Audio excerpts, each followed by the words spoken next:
Matemática, simples, simples, simples e prática. Prática. Olá, eu me chamo Dimas, sou professor de matemática do canal Matemática Simples e Prática e trago para você, feita com todo capricho, com todo cuidado, com todo carinho, para você a correção das questões de 6 a 10 da segunda avaliação trimestral de matemática do 9º ano do ensino fundamental do ano de 2021.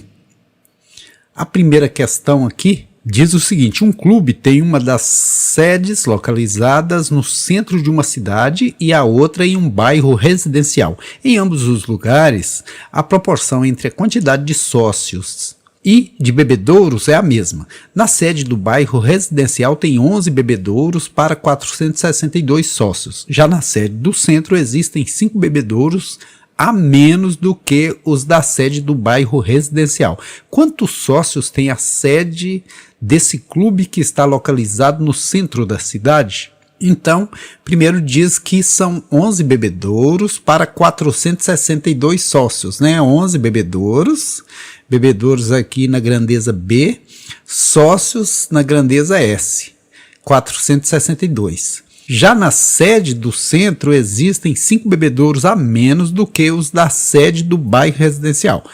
Então, 5 a menos, se no bairro residencial tem 11 bebedouros, 5 a menos são 6, né? E aí quer saber o seguinte: quantos sócios tem a sede desse clube? Não sei, X para todo valor desconhecido. Regra de 3 simples. Como eu disse na videoaula anterior, regra de 3 é porque nós temos 3 valores e através desses 3 valores a gente consegue encontrar o quarto valor. A primeira providência aqui é você indicar o X com a setinha, porque é dele que a gente precisa o valor. A segunda providência é você ir na outra grandeza e perguntar o seguinte: com 11 bebedouros, atende-se 462 sócios. Com 6 bebedouros, atende-se mais ou menos sócios. Obviamente que é menos, porque são menos bebedouros. Então você indica a setinha para o menor. Se a resposta for menos, você indica a setinha para o menor. Se a resposta for mais, você indica a setinha para o maior. E nesse caso é menos, porque se 11 bebedouros atende 462 sócios, 6 bebedouros vai atender muito menos, então setinha para o lado menor. E em regra de 3 simples, sempre se cruza alguma coisa, sempre se inverte alguma coisa. Se essas setinhas estiverem diretamente apontadas para o mesmo lado, você tem que inverter a multiplicação. Se elas já estiverem invertidas, você multiplica direto. Então aqui 11 vezes x, 11x, que tem que ser igual a 6 vezes 462, que é 6 vezes 2, 12, elevamos 1, 6 vezes 4, 24 e 1, 25, 6 vezes 6, 36 e 1, 37, elevei 3, 6 vezes 4, 24 e 3, 27. 11x é igual a 2.777, a gente passa o 11 dividido, né? Fazendo a continha dividir aí vai dar 2 vezes 11, 22 para 27, 5 desço 7, 5 vezes 11, 55 para 57, 2 desço 2, 2 vezes 11, 22 para 22, nada, então deu 252. Alternativa correta, letra B, de bom dia, boa tarde, boa noite, bons estudos. A questão número 7 diz o seguinte: em uma feira de livros, os exemplares de gibi eram vendidos pelo mesmo preço. Certo dia, Guilherme foi a essa feira e comprou uma quantidade de gibis que equivalia numericamente ao preço de cada um. No dia seguinte, ele voltou a essa feira com sua irmã e resolveu comprar outros 5 gibis. Guilherme gastou ao todo, no total, R$ 36 nessas duas compras. Quantos reais Guilherme pagou em cada gibi comprado nessa feira? Olha que problema interessante. Então, na primeira compra, no primeiro dia, ele comprou uma quantidade de gibis que equivalia numericamente ao preço de cada um. Então eu vou pegar aqui o preço do gibi, chamar de P, a quantidade, chamar de Q. No primeiro dia, ele comprou uma quantidade igual ao preço. Então eu coloco que P e Q são iguais. Agora, no dia seguinte, ele comprou mais 5 gibis e no total ele gastou R$36. Então, no primeiro dia ele comprou P ao quadrado. Por que P ao quadrado? Porque o preço no primeiro dia era equivalente à quantidade. Então, ele comprou uma certa quantidade que eu chamo de P, que eu multiplico pelo preço também, que eu chamo de P, aí vira P ao quadrado. No segundo dia, ele comprou 5 gibis. Eu não sei o preço, eu coloco 5P. Certo é que o mesmo preço que foi no primeiro dia, foi no segundo dia. 5 poderia ser 5x, eu estou colocando P de preço, só para relacionar P com preço e Q com quantidade. E o total que ele pagou foi R$36. Assim dá para eu montar uma equação de segundo grau, P ao quadrado mais 5P menos 36, porque o preço era igual a 36, eu trago 36 para o primeiro membro, ele vem negativo. E para você que está no 9º ano, conheça essa nova forma de resolver a equação do segundo grau. Aliás, ela não é nova, mas ela é muito interessante, que é a forma de resolver a equação por meio da soma e do produto de suas raízes, dos valores da letra. Por exemplo, se eu pegar o A aqui vale 1P ao quadrado, o B vale 5P, e o C vale menos 36. O A é sempre a quantidade de P ao quadrado, X ao quadrado, qualquer letra ao quadrado. O B é sempre a quantidade dessa letra sem ser elevada ao quadrado. E o C é sempre o número independente, que não tem X no meio, não tem Y, não tem P. A formulazinha que eu te falei é dada por soma, que é igual a menos B sobre A, e produto, que é C sobre A. Simples assim. Já a fórmula resolutiva, a fórmula do Bhaskara é x igual a menos b, mais ou menos, raiz quadrada de b ao quadrado menos 4ac sobre 2a, é muito grande. Aqui nesse caso essas fórmulas são pequenas, é muito simples da gente guardar. Soma, menos b sobre a, produto, c sobre a. Assim a soma vai ser quanto? Menos b é menos 5 sobre 1, que dá menos 5 mesmo. E o produto é C sobre A, então vai ser menos 36 sobre 1, que dá menos 36. Agora eu achar dois números que somados dão menos 5, multiplicados, porque produto é conta de vezes, dê menos 36. Para dar 36, ou eu vou fazer 1 vezes 36, ou 2 vezes 18, ou 3 vezes 12, ou 4 vezes 9.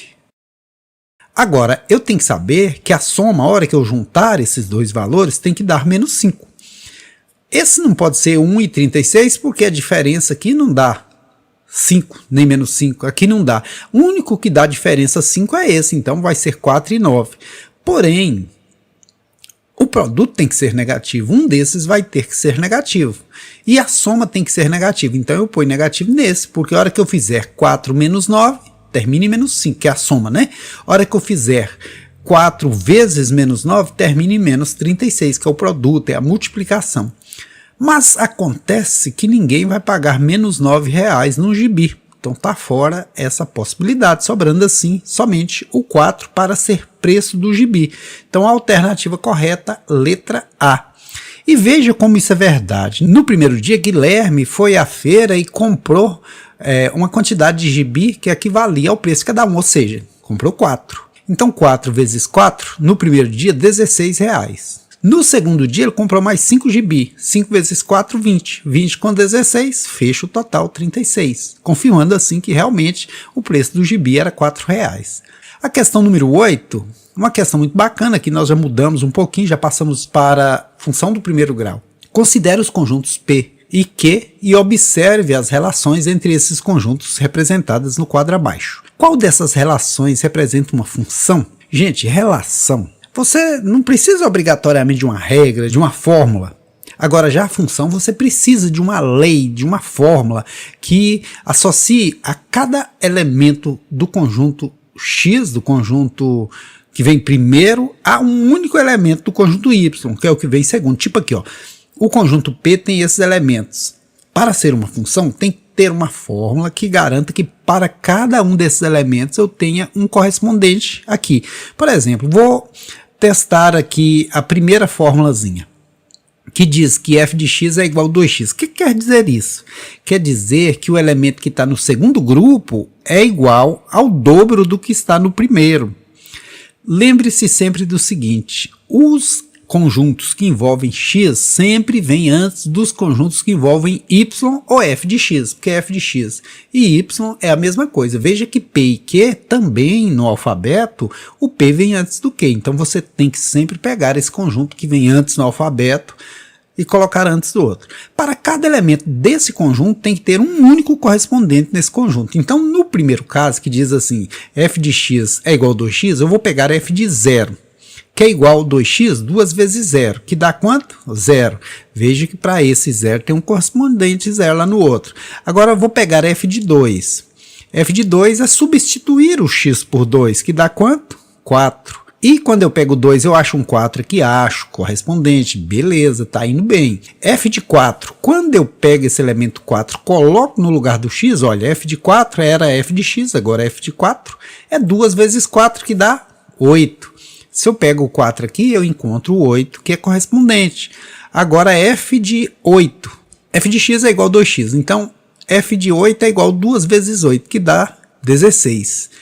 Porém, se você pegar aqui o f de 8, ele não tem nenhum correspondente lá, que o 16 não está aqui. Então, esse conjunto não pode ser função. Porque tem um elemento aqui que eu não acho um correspondente aqui. Certinho? Agora eu vou testar a segunda, g de x, g de 0, tem que ser quanto? 0, né? Então, 0 ligou em 0, belezinha. G de 2. G de 2 é igual a quanto? Igual a 2, porque g de x é igual a x. O que eu puser aqui dentro, eu coloco aqui. O 2 liga no 2, beleza. G de 4. G de 4 é quanto? É o próprio 4, então... beleza, fechou. G de 8 é o próprio 8. Então, se eu ligar aqui, beleza. G de 16 agora. G de 16 tem que ser o próprio 16, porque o que eu colocar aqui, eu coloco aqui. Mas eu não tenho nenhum 16 aqui. Então, como não existe correspondente, não existe função. Essa também está fora. Vou agora para a função h. H de x é igual a x sobre 2, ou seja, se eu pegar esse 0, eu tenho que fazer 0 dividido por 2, que dá 0. Beleza? Que está completando, tá ligando lá. H de 2, que é o próximo da filinha, é 2 dividido por 2, que dá quanto? Que dá 1, né? Achei o 1 correspondente lá. H de 4, é eu colocar 4 no lugar do x e dividir por 2, que dá 2. Olha, achei o 2 correspondente lá. H de 8 agora, H de 8. É eu pegar 8 e dividir por 2, que dá quanto? Que dá 4, ó. Certinho. H de 16. É eu pegar 16 e dividir por 2, que dá quanto? Que dá 8. Então, para cada elemento do primeiro conjunto, eu achei um correspondente no segundo conjunto. Então, é essa a função. Alternativa correta, letra C. Por que não poderia ser essa? Porque disse assim, j de x é igual a 5. Quer dizer que para qualquer valor que eu pegasse aqui, o resultado seria 5. Porém, aqui não tem 5. Então, agora vamos à correção da questão número 9. Considere dois conjuntos finitos e não vazios, Mn, e uma relação f de m em n. Para que essa relação f possa ser definida como uma função, é necessário que o conjunto M tenha menos elementos que o conjunto N? Nem sempre. Vamos fazer aqui um conjunto M e um conjunto N e pegar uma regra aqui, uma lei para essa função. F de x igual a 2x. Se eu colocar aqui 2, aqui eu tenho que colocar quanto? 4, né? Se eu colocar aqui 3, aqui eu tenho que colocar quanto? 6, porque é 2 vezes x e o x vale 3. Lembre sempre o seguinte, esse primeiro representa o x e esse segundo representa o y, ou f de x. Sempre assim, o x é o que vem antes, o y é o que vem depois, o x é o que vem antes, o f de x é o que vem depois. Se eu pegar aqui 4, aqui tem que dar quanto? 8. Porém, aqui diz, o conjunto M tenha menos elemento que o conjunto N. Não é verdade, aqui tem o mesmo tanto e isso é uma função. Letra B. Os conjuntos M e N tenham a mesma quantidade de elementos. Nem sempre, olha, vou pegar um caso aqui que é função. Vou até colocar a lei dela. F de x é igual a 3x. Se eu colocar 1 aqui, eu coloco 3 aqui, não é mesmo? Se eu colocar 2 aqui, eu coloco 6 aqui, porque f de x é igual a 3x. Esse tem que ter o triplo do que tem no conjunto que vem primeiro, que é x, coloquei de azul. M ou x, eu poderia ter posto aqui x e aqui f de x. Como falou no enunciado MN, eu estou colocando. Agora, 3 eu vou ligar ao 9. Mas poderia ter um 12 aqui também. Não deixaria de ser função por isso, porque para cada elemento aqui do conjunto X do primeiro, tem um correspondente do segundo, e é isso que é o necessário para que seja uma função. Agora, a outra afirmação é que cada elemento do conjunto M seja associado a um único elemento do conjunto N. Isso é verdade. Se a gente pegar aqui e considerar cada elemento aqui tem um único correspondente aqui, certinho? Então, a alternativa correta é a letra C. E por que que não poderia ser a letra D? Veja, se você tiver dois conjuntos, aqui diz, cada elemento do conjunto N seja associado a um único elemento do conjunto M. Eu não coloquei o M aqui, mas tem um M aqui. Vou fazer uma função, f de x igual a x ao quadrado. Então, se eu pegar aqui o menos 2, aqui eu coloco o quê? Menos 2 ao quadrado, que dá 4. E o 2 positivo também ao quadrado dá 4. Veja que tem 2 ligados a um único do N. E aqui diz que cada elemento do conjunto N seja associado a um único elemento do conjunto M. Não, embora eu tenha aqui o 3 ligado ao 9, eu tenho 2 aqui ligado ao 4 e isso é uma função. Porque menos 2 ao quadrado é 4, porque 2 ao quadrado também é 4, confirmando assim que é a letra C. A última questão dessa videoaula diz o seguinte: observe a equação do segundo grau incompleta apresentada no quadro abaixo. O conjunto solução S dessa equação está representado em qual dessas situações?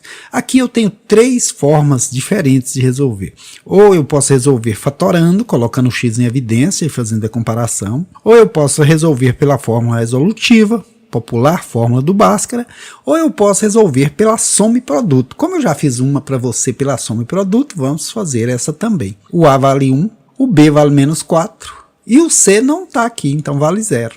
Soma e produto, soma é menos B sobre A e produto C sobre A. Menos B é menos 4 que dá 4 positivo, sobre A que é 1, 4 mesmo. C, que é 0, dividido por A, que é 1, dá 0 mesmo. Então, veja como é simples. Eu preciso achar dois números que, se eu somá-los, dá 4. Se eu multiplicá-los, dá 0, porque produto é conta de vezes. Então, o x' vezes o x duas linhas, um tem que valer 0, obrigatoriamente, para o produto ser 0. O outro tem que valer 4, obrigatoriamente, para a soma ser 4. 4 mais 0, 4. 4 vezes 0, 0. Então, esses números são 0 e 4. Alternativa correta, letra D, de Deus, que abençoe a mim, que abençoe a você e que nos abençoe a todos. Espero muito que você tenha gostado dessa videoaula. Foi feita com todo carinho, pensando exclusivamente em você, aluno ou aluna dedicada, que quer aprender de fato. Que Deus lhe abençoe e que você tenha sucesso nos estudos e na vida. Aqui é bom estudar, bem que é bom aprender, e para fazer... Curte o canal do vovô e dá um like. Aqui é bom estudar, bem que é bom aprender, e para facilitar eu vou ajudar você.